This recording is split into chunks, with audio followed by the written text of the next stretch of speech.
grain. We've been delivering some grain here in April.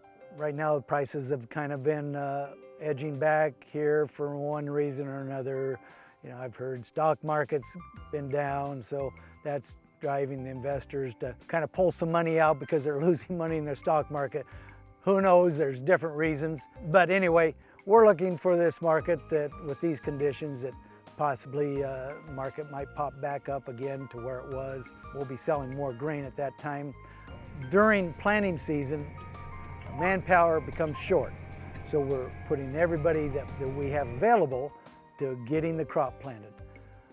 In certain years, if we're not pushed that hard and we're ahead in our planting, we will sell some for late April and May time frame, because that's usually a really good price at that time, because not a lot of farmers are able to deliver their grain or sell grain at that time. So the basis gets better, and it's just a good time, past history tells us. Since we're going to really be pushed to get our crop planted as quickly as possible, I don't know if I'm going to have a person, a lot of times I have drive the truck for me, because I might need him to help us move equipment around, do some different things that helping us in other ways to help us so we can get this crop planted as fast as possible. We'll be making some sales for 2021 crop in May, because we still have some crop in our bins. But that's usually a really good time to make some new crop sales too. So we'll also be selling some new crop at that time. We'll try to average in our prices.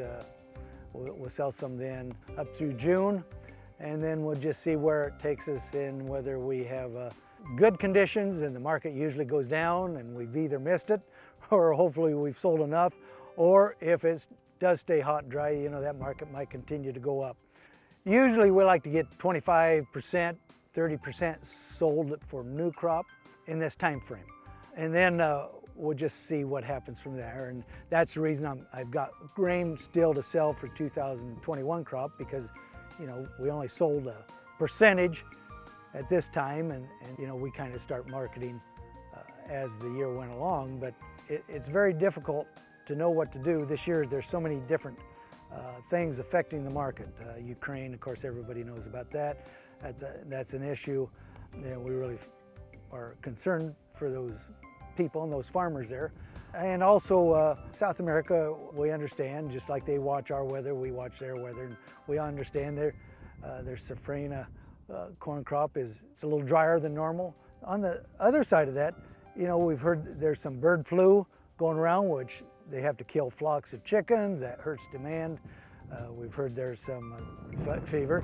And so in other countries, and if that's the case, then they're reducing their hog herds. So you could be losing some demand that you really don't know about right now. That's the reason you have to make some forward sales, kind of average in your price, and hopefully you get a good average at the end of the year. This year I might sell a little bit more just because the price is very good. But the other thing concerns us is the fertilizer prices we're going to have to pay for this coming fall. The rents of the land that we have to rent, I'm sure, will increase in price next year. So I'm sure seed corn will increase in price. What happens when our prices on the farm goes up, everybody seems to take up their prices higher too.